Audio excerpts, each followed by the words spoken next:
हाय दोस्तों, स्वागत है आपका गुरु एक्सपर्ट ज्ञान चैनल में। और आज हम जो है सौरमंडल से रिलेटेड, भूगोल से रिलेटेड दूसरा वीडियो लेकर के आए हैं। और आशा है कि इसमें भी उसी पिछले वीडियो की तरह भरपूर प्यार और दुलार मिलेगा। तो आज का वीडियो पृथ्वी की गतियों के ऊपर बनाया गया है, ठीक है।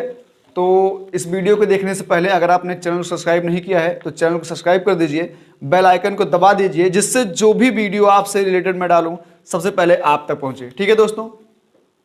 चलिए ज़्यादा बात ना करते हुए हम भूगोल के जो इस सामने जो आपके लिखा हुआ है इन सब के बारे में बढ़िया से और विस्तार रूप से आपको बता दें।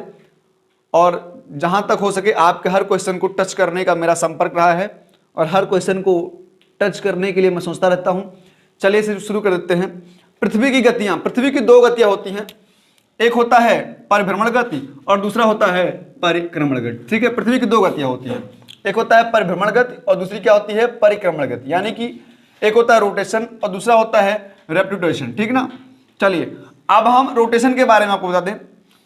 इसकी अवधि कितनी होती है? इसकी अवधि होती है 23 घंटा 56 मिनट और 4.09 सेकेंड, ठीक है। लगभग एक दिन पूरा घूमना लगभग 24 घंटे में, ठीक है।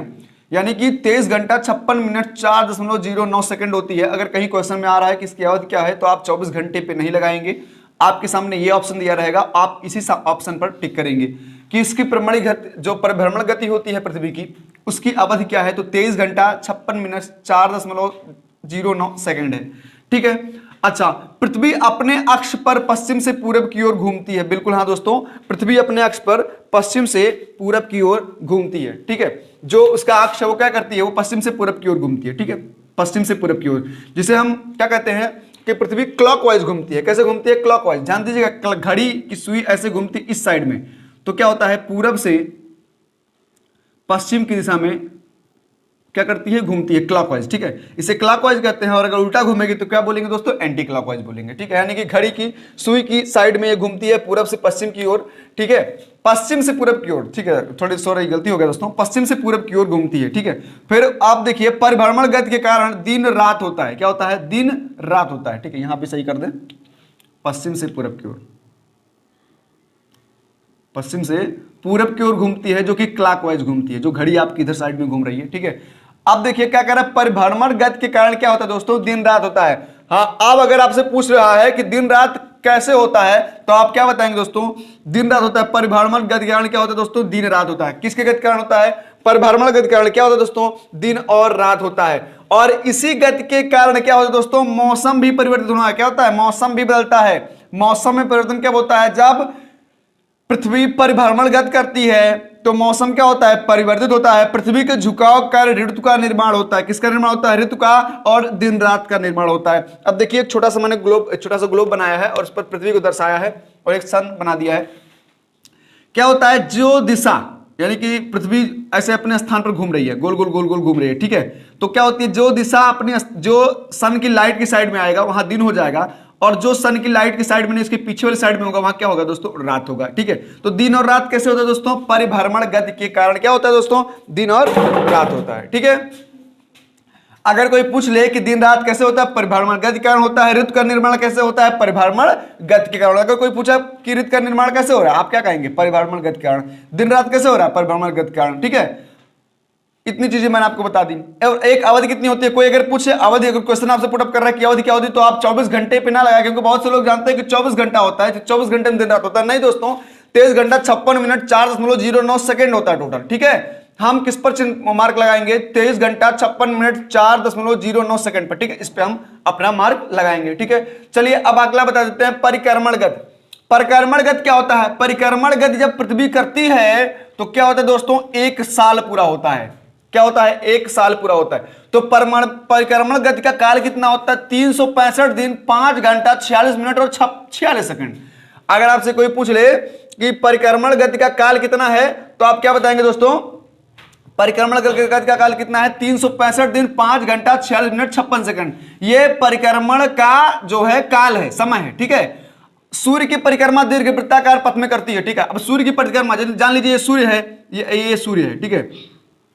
और जिस पथ पर ये चमक करती है परिक्रमा, तो एक दीर्घ वृत्ताकार पथ होता है, उस पर क्या होता है, पृथ्वी जो होती है इसके चारों किनारे पर घूमती है, ठीक है, पृथ्वी के चारों ओर घूमती है। ये पृथ्वी मान लीजिए, इसको कह दीजिए पृथ्वी है, और ये क्या है, सूर्य है। तो सूर्य के चारों तरफ कौन घूमता है, पृथ्वी घूमती है। तो जब यहां जैसे यहां से इसने स्टार्ट किया, फिर यहां से यहां तक और चलती है, फिर यहां जब चली गई तो क्या हो जाता है, एक वर्ष होता है। क्या होता है दोस्तों, एक वर्ष होता है।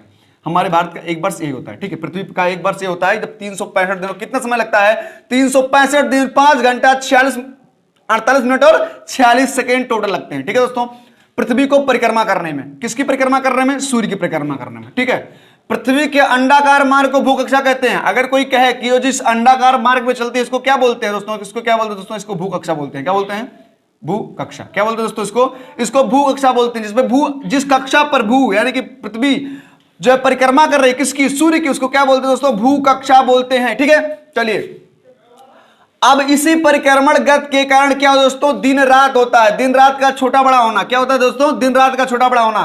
देखिए 2 क्वेश्चन उभर के आते हैं सामने। परिक्रमण गति से क्या होता है, दिन रात छोटा बड़ा होता है। परिभ्रमण गति से क्या होता है, दिन रात बनते हैं। परिभ्रमण गति से क्या बनते हैं, दिन रात बनते हैं। और परिक्रमण गति से क्या होता है, दिन रात छोटा बड़ा होता है, ठीक है दोस्तों। क्या क्वेश्चन बना, बहुत ही बेहतरीन क्वेश्चन बनता है। क्या होता है, परिक्रमण गति से क्या होता है, तो दिन रात छोटा बड़ा होता है। और परिभ्रमण गति से क्या होता है, दिन रात का निर्माण होता है। क्या होता है, दिन रात का निर्माण होता है। किससे, परिभ्रमण गति से। और दिन रात छोटा बड़ा किससे होता है दोस्तों, परिक्रमण गति से, ठीक है। चलिए, अब देखिए ऋतु का निर्माण कहां से होता है, परिभ्रमण गति से। और ऋतु कहां से परिवर्तन होता है, ऋतु परिवर्तन। निर्माण कौन कर रहा है, परिभ्रमण गति। जब पृथ्वी परिभ्रमण कर रही है यानी कि अपने अक्ष पर गोल गोल घूम रही है, तो क्या हो रहा है, दिन रात का निर्माण हो रहा है। और जब वो सूर्य के चारों तरफ घूम रही है तो क्या हो रहा है, ऋतु का परिवर्तन हो रहा है। क्या दोस्तों, ऋतु का परिवर्तन हो रहा है, यानी कि ऋतु परिवर्तन। इस पर देखिए मार्क मैं रेड से मार्क कर दे रहा हूं। ये क्या होता है, ऋतु परिवर्तन किससे होता है दोस्तों, परिक्रमण गति से होता है, ठीक है। अब देखिए परिक्रमण गति से क्या बनता है, वर्ष बनता है। परिभ्रमण गति से क्या बनता है, दिन बनता है। क्या बनता है दोस्तों, दिन बनता है, ठीक है। परिभ्रमण गति से क्या बनता है, दिन बनता है। और परिक्रमण गति से क्या बनता है दोस्तों, वर्ष बनता है। देखिए परिभ्रमण गति जब करती है तो बन गया दिन, और परिक्रमण गति किया तो क्या बन गया, एक वर्ष। पूरा क्या बन गया, एक वर्ष। यानी कि यहां 24 घंटे का निर्माण हो रहा है, लगभग 24 घंटे का निर्माण हो रहा है, ठीक है। यहां पर क्या निर्माण हो रहा है, यहां पर 365 दिन का निर्माण हो रहा है, ठीक है। अगर हमने सामान्य वर्ष, अगर हमारे जनरल नॉलेज में आता है सामान्य वर्ष 365 दिन का होता है, ठीक है। लेकिन अगर आपसे ऑप्शनल एग्जाम में पूछ लिया और इस तरह का आपके सामने ऑप्शन है तो आप इस ऑप्शन को टेक कर दें, क्योंकि वो अगर सही दिया है तो इस ऑप्शन के दिया होगा, नहीं तो वहां डायरेक्ट कितना होगा, 365 दिन लिखा होगा, ठीक है। 365 दिन लिखा होगा। अपसौर या उपसौर की स्थिति आती है, यानी कि इसी परिक्रमण गति से क्या होता है, अपसौर भी होता है और उपसौर की स्थिति भी आती है। इसके बारे में आपको आगे बताने वाले हैं, ठीक है। अब देखिए दोस्तों, दिन रात का छोटा बड़ा हुआ ऋतु परिवर्तन कैसे होता है। यहां पर देखिए कुछ इस तरह से मैंने एक जो है मार्क बना रखा है, 21 जून, 21 मार्च, 22 दिसंबर। 21 जून को सूर्य कहां रहता है, कर्क रेखा पर, इतने डिग्री नॉर्थ में रहता है। क्या करता है, कर्क के रेखा पर रहता है। 21 मार्च को क्या करता है, 0 डिग्री भूमध्य रेखा पर रहता है सूर्य। और 22 दिसंबर क्या रहता है, 23 डिग्री, 23 से 1/2 डिग्री मकर रेखा पर रहता है, ठीक है। और इनके रहने से क्या होता है, दिन का छोटा बड़ा होना होता है, ठीक है।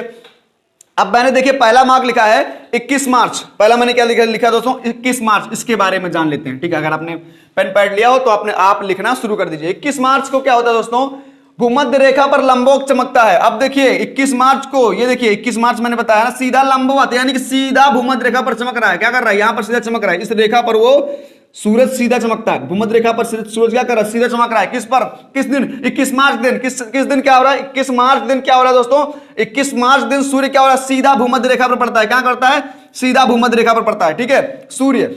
चलिए यहां मैंने सूर्य बना दिया। और सूर्य क्या कर रहा है, 21 मार्च दिन सीधा पड़ रहा है किस पर, भूमध्य रेखा पर, ठीक है।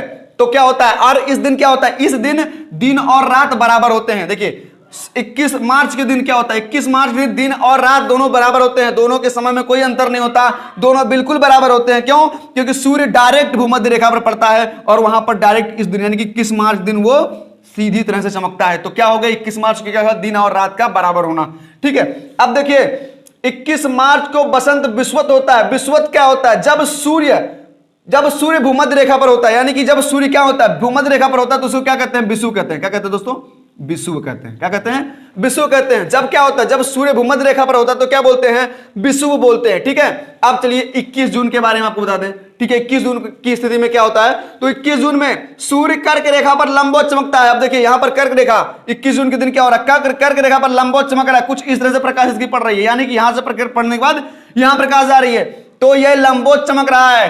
तब की स्थिति में क्या होता है, इस स्थिति को ग्रीष्म अन्यांत भी कहते हैं, ग्रीष्म अन्यांत भी कहते हैं। क्या कहते हैं, ग्रीष्म अन्यांत, ग्रीष्म अन्यांत कहते हैं। इस स्थिति के समय को क्या बोलते हैं दोस्तों, ग्रीष्म अन्यांत बोलते हैं। ठीक है। 21 जून के दिन, कब 21 जून के दिन क्या होता है, सूर्य कर्क रेखा पर लंबवत चमकता है। ठीक है दोस्तों, चलिए उत्तरी गोलार्ध का सबसे बड़ा दिन 21 जून को होता है, ये वह सबसे छोटी रात, यानी कि उत्तरी गोलार्ध पर हम लोग कहां रहते हैं, उत्तरी गोलार्ध पर रहते हैं, तो उत्तरी गोलार्ध पर क्या होता है, सबसे बड़ा दिन होता है, यानी कि 21 जून को क्या होता है, सबसे बड़ा दिन होता है। क्या होता है दोस्तों, सबसे बड़ा दिन किस दिन, 21 जून के दिन, और सबसे छोटी रात 21 जून के दिन। ठीक है। चलिए अब हम 23 सितंबर के बारे में आपको बता देते हैं, 23 सितंबर के बारे में। और एक चीज अगर आपसे कोई पूछे कि दक्षिणी गोलार्ध की स्थिति क्या है, तो दक्षिणी गोलार्ध में 21 जून के दिन सबसे छोटा दिन होता है और सबसे बड़ी रात होती है, यानी कि उत्तरी गोलार्ध और दक्षिणी गोलार्ध का बिल्कुल उल्टा होता है, उत्तरी पहला होता है और दक्षिणी पर अलग होता है, एक बिल्कुल उल्टा होता है। ठीक है दोस्तों, चलिए अब 23 सितंबर की घटना आपको बता देते हैं। 23 सितंबर के दिन क्या होता है, सूर्य भूमध्य रेखा पर लंबवत चमकता है। 23 सितंबर के दिन में क्या होता है, 23 सितंबर के दिन वो भी भूमध्य रेखा पर पड़ता है और कुछ इस तरह से जाता है। ठीक है, लंबवत चमक रहा है। ठीक है, ये क्या हो रहा है, लंबवत चमक रहा है इस भूमध्य रेखा पर। ठीक है, तो जब लंबवत चमकता है तब की स्थिति में क्या होता है दोस्तों, तब की स्थिति में क्या होता है, दिन रात 12-12 घंटे के बराबर होते हैं, यानी कि 23 सितंबर के दिन भी दिन रात बराबर होते हैं। अभी 12 घंटे का होता है दिन भी और रात भी होता है 12 घंटे का, 12-12 घंटे का बराबर होता है। ठीक है, इसको याद करने की जरूरत है। 21 मार्च को भी दिन रात बराबर होते हैं और 23 सितंबर को एग्जैक्ट 12-12 घंटे के होते हैं। क्या 12-12 घंटे क्या होते हैं, दिन और रात एग्जैक्ट 12-12 घंटे के होते हैं। कब होते हैं, 23 सितंबर के दिन। ठीक है, चलिए अगला टॉपिक क्या है, 22 दिसंबर। 22 दिसंबर की बात बताएं, सूर्य मकर रेखा पर लंबवत चमकता है। अब देखिए मकर रेखा मैंने बताया, सूर्य की चमक इस पर पड़ती है और इस तरह से लंबवत पड़ती है। ठीक है, कहां चमकता है, मकर रेखा पर चमकता है। कहां चमकता है दोस्तों, मकर रेखा पर। और जब 22 दिसंबर के दिन क्या होता है, मकर रेखा पर चमकता है, तब की स्थिति में क्या होता है दोस्तों, उस समय उसी समय से दक्षिणी गोलार्ध में ग्रीष्म ऋतु होती है, यानी कि दक्षिणी गोलार्ध में जो गोलार्ध है उसमें दक्षिण की साइड में क्या होता है, ग्रीष्म ऋतु होता है। क्या होता है, ग्रीष्म ऋतु होता है। और नॉर्थ साइड में क्या होता है दोस्तों, नॉर्थ साइड में क्या ठंडी होता है। क्या होता है, ठंडी होता है। 23 दिसंबर यानी 22 दिसंबर के बीच, यानी कि हम लोग क्या होता है, नॉर्थ में है, तो क्या होगा, यहां ठंडी पड़ेगी। क्या पड़ेगा दोस्तों, ठंडी पड़ेगी। ठीक है, अब देखिए अब क्या हो रहा है, दक्षिणी गोलार्ध का सबसे बड़ा दिन 22 दिसंबर होता है, यानी कि सबसे बड़ा दिन अगर पूछा जाए हम लोगों का सबसे बड़ा दिन क्या होता है, 22 दिसंबर होता है। ठीक है, हम लोग किस गोलार्ध पर, दक्षिणी पर है, तो वहां क्या होगा, 22 दिसंबर को सबसे बड़ा दिन होगा। और 21 जून को उत्तरी गोलार्ध पर 21 जून को बड़ा दिन होता है। ठीक है, तो यानी कि इन दोनों में अंतर क्या है कि जिस दिन यहां बड़ा होगा उस दिन यहां छोटा हो जाएगा, जिस दिन यहां बड़ा होगा उस दिन यहां छोटा हो जाएगा। ठीक है, चलिए अब आके हम बता दें, उत्तरी गोलार्ध में सूर्य की किरणें बहुत ही धीमी पड़ती हैं। अगर उस दिन क्या होता है, उत्तरी गोलार्ध पर सूर्य की किरणें बहुत ही धीमी पड़ती हैं। ठीक है, अब हम आपको उपसौर और अपसौर के बारे में बता दें। ठीक है, उपसौर देखिए यहां पर उपसौर लिखा हुआ है। उपसौर का मतलब कि जिस दिन पृथ्वी और सूर्य के बीच, यानी कि पृथ्वी, ये सूर्य, इसको सूर्य मान लीजिए। ठीक है, और इसको मान लीजिए पृथ्वी। ठीक है, पृथ्वी और सूर्य के बीच, पृथ्वी और ये पृथ्वी हो गई, इस दिन क्या होता है, नजदीकी ज्यादा बढ़ जाती है, दोनों नजदीक हो जाते हैं। ठीक है, ये किस दिन होता है, 3 जनवरी के दिन होता है, यानी कि पृथ्वी व सूर्य के बीच सबसे कम दूरी होती है। इस दिन क्या होता है, सबसे कम दूरी होती है। और कितनी दूरी होती है, 14.7 करोड़ प्रकाश वर्ष, 14.7 करोड़ प्रकाश वर्ष। अब अपसौर क्या होता है, उपसौर के दिन क्या होता है, सूर्य और पृथ्वी नजदीक होती हैं, और अपसौर के दिन क्या होता है, सूर्य और पृथ्वी सबसे अधिक दूरी पर होती हैं। ये कब होता है, 4 जुलाई के दिन होता है। कब होता है दोस्तों, 4 जुलाई के दिन। अब क्या होता है, ये 4 जुलाई को कितनी दूरी पर होती है, 15.21 करोड़ प्रकाश वर्ष, यानी कि अपसौर और उपसौर। अपसौर के मतलब क्या होता है, नजदीक होना, पृथ्वी और सूर्य नजदीक हो गई तो क्या हो गया, अपसौर हो गया, और उपसौर हो गया, मतलब सॉरी उपसौर हो गया। जब पृथ्वी और सूर्य नजदीक हो जाएंगे तो क्या हो जाएगा दोस्तों, उपसौर हो जाएगा। और अपसौर की स्थिति में क्या हो जाएगा, जब पृथ्वी और सूर्य की दूरी अधिक हो जाएगी तो क्या हो जाएगा, अपसौर हो जाएगा। ठीक है, ये 4 जुलाई को अपसौर होता है और उपसौर 3 जनवरी को होता है। इतनी दूरी हो जाती है उस समय और इतनी दूरी इस समय हो जाती है। ठीक है, चलिए अब हम आपको चंद्र ग्रहण और सूर्य ग्रहण के बारे में बता देते हैं। ठीक है दोस्तों, चलिए अब आपको हम सूर्य ग्रहण व चंद्र ग्रहण के बारे में बता देते हैं। ठीक है दोस्तों, सूर्य ग्रहण कैसे होता है और चंद्र ग्रहण कैसे होता है इसको भी दिखा दे रहे हैं। देखिए चित्र बना हुआ है कुछ इस तरह से। सूर्य ग्रहण ये आपके सामने है, चंद्र ग्रहण सामने आपके है। सूर्य ग्रहण तब की स्थिति में होता है जब सूर्य और पृथ्वी के बीच में, सूर्य और पृथ्वी के बीच में चंद्रमा आ जाता है। क्या आता है? सूर्य और पृथ्वी के बीच में जब चंद्रमा आता है, यानी कि सन और अर्थ के बीच में जब मून आ जाता है, तो क्या होता है दोस्तों? सूर्य ग्रहण लग जाता है। क्या लग जाता है? सूर्य ग्रहण लग जाता है। यानी कि पृथ्वी पर उस समय सूर्य दिखाई नहीं देता, बिल्कुल पूरी तरह से उस समय सूर्य पृथ्वी पर दिखाई नहीं देता। और यानी कि जब सूर्य पूरी तरह से पृथ्वी पर नहीं दिखाई दे रहा है, तो क्या हो रहा है? सूर्य और पृथ्वी के बीच में किसका आना हो गया? चंद्रमा का आना हो गया। सूर्य ग्रहण क्या होता है? जब सूर्य और चंद्रमा, सूर्य और पृथ्वी के बीच में चंद्रमा आ जाती है, उस अवस्था को हम क्या कहते हैं? सूर्य ग्रहण कहते हैं। उस अवस्था में क्या होता है दोस्तों? उस अवस्था में पृथ्वी से सूर्य हमको दिखाई नहीं देता है, कुछ पलों के लिए या कुछ देर के लिए या कुछ घंटों के लिए, ठीक है। फिर धीरे धीरे चंद्रमा जिस तरह से हटती है, सूर्य का हिस्सा हमें थोड़ा थोड़ा थोड़ा थोड़ा थोड़ा थोड़ा दिखाई देने लगता है, ठीक है। अब चलिए चंद्र ग्रहण के बारे में आपको बता दें। चंद्र ग्रहण कब होता है? जब सूर्य और चंद्रमा के बीच में, सूर्य और चंद्रमा के बीच में, सूर्य और चंद्रमा के बीच में क्या आ जाती है? पृथ्वी आ जाती है। तब क्या होता है? चंद्र ग्रहण लगता है। उस समय की स्थिति में क्या होता है दोस्तों? उस समय की स्थिति में क्या होता है? उस समय की स्थिति में को चंद्रमा पृथ्वी से दिखाई नहीं देती है, ठीक है। यानी कि जब सूर्य और चंद्रमा के बीच में पृथ्वी आ जाती है, तो उस समय क्या लगता है? चंद्र ग्रहण लग जाता है, ठीक है दोस्तों। चलिए चंद्र ग्रहण और सूर्य ग्रहण के बारे में आपको समझ में आ गया होगा, ठीक है। और अब हमको आपको बताते हैं ज्वार और भाटा के बारे में। इसको हम टाइड भी कहते हैं। क्या कहते हैं? टाइड कहते हैं दोस्तों, टाइड कहते हैं, ठीक है। इसको हम टाइड भी कहते हैं, ठीक है। सूर्य व चंद्रमा के आकर्षण शक्ति के कारण सागरीय तल के, देखिए ध्यान दीजिए, सागरीय तल के ऊपर उठने और गिरने को क्या कहते हैं? गिरने को ज्वार और भाटा कहते हैं। यानी कि जब सागर होता है, ध्यान दीजिए, पानी की लहरें आ रही हैं, जब पानी की लहरें उफान मारती हैं, ये लहर ऐसे उठती है, इसको हम क्या बोलते हैं? इसको ज्वार बोलते हैं। जैसे गिरना होता है, भाटा बोलते हैं। तो यानी कि इसी को हम क्या बोलते हैं? ज्वार और भाटा बोलते हैं। यानी कि सागर की लहरों का उठना अचानक, और कब उठता है? जब सूर्य और चंद्रमा का आपस में क्या होता है? आकर्षण होता है, खिंचाव होता है। तो क्या होता है? क्या उत्पन्न होता है? सागर में क्या उत्पन्न होता है? ज्वार और भाटा उत्पन्न होता है। क्या उत्पन्न होता है? ज्वार भाटा। कैसे? जब सूर्य और चंद्रमा का क्या आपस में आकर्षण होता है, ठीक है। तो उस स्थिति क्या कहते हैं? ज्वार और भाटा कहते हैं, ठीक है। 24 घंटे में प्रत्येक स्थान पर 2 बार ज्वार भाटा आता है, चाहे वो छोटा है, चाहे हल्का सा उठे, चाहे थोड़ा सा गिरे। जब समुद्री जहां समुद्री इलाके हैं, वहां पर 24 घंटे में कम से कम 2 बार ज्वार भाटा आता है, ठीक है। जब सूर्य, पृथ्वी व चंद्रमा एक सीधे में हो, तो दीर्घ ज्वार आता है। यानी कि जब, ऐसे देख, एक फिगर बना देख लीजिए, जब सूर्य, चंद्रमा, पृथ्वी, यानी कि ये पृथ्वी हो गई, ये चंद्रमा हो गई और ये सूर्य हो गया, जब ये तीनों एक सीधे में हो गए, यानी कि सूर्य की बात कर लें, पृथ्वी की बात कर लें और चंद्रमा की बात कर लें, ठीक है। चाहे चंद्रमा इस साइड पर भी हो, चाहे चंद्रमा इस साइड पर हो, चाहे चंद्रमा इस साइड पर हो, पृथ्वी के इधर हो या इधर हो, ठीक है। जब क्या होता है? एक सीध पर होता है। क्या होता है? एक सीध पर। तब क्या आता है? तब दीर्घ ज्वार आता है। क्या आता है दोस्तों? दीर्घ ज्वार आता है। जब तीनों के तीनों एक सीध पर होते हैं, तो क्या आता है? दीर्घ ज्वार आता है। और ये अधिकतर कब होता है? पूर्णिमा और अमावस्या के दिन होता है। पूर्णिमा और अमावस्या के दिन ये अधिकतर होता है। क्या? दीर्घ ज्वार का आना। दीर्घ ज्वार कब आता है? पूर्णिमा व अमावस्या के दिन आता है दीर्घ ज्वार, ठीक है। अब आपको बता दें, पृथ्वी, सूर्य, अब देखिए अगला पॉइंट पढ़ लेते हैं। सूर्य, पृथ्वी व चंद्रमा जब समकोण पर होते हैं, तो लघु ज्वार आता है। यानी कि इस तरह से देखिए, सूर्य, पृथ्वी और चंद्रमा, ठीक है, ध्यान दीजिएगा।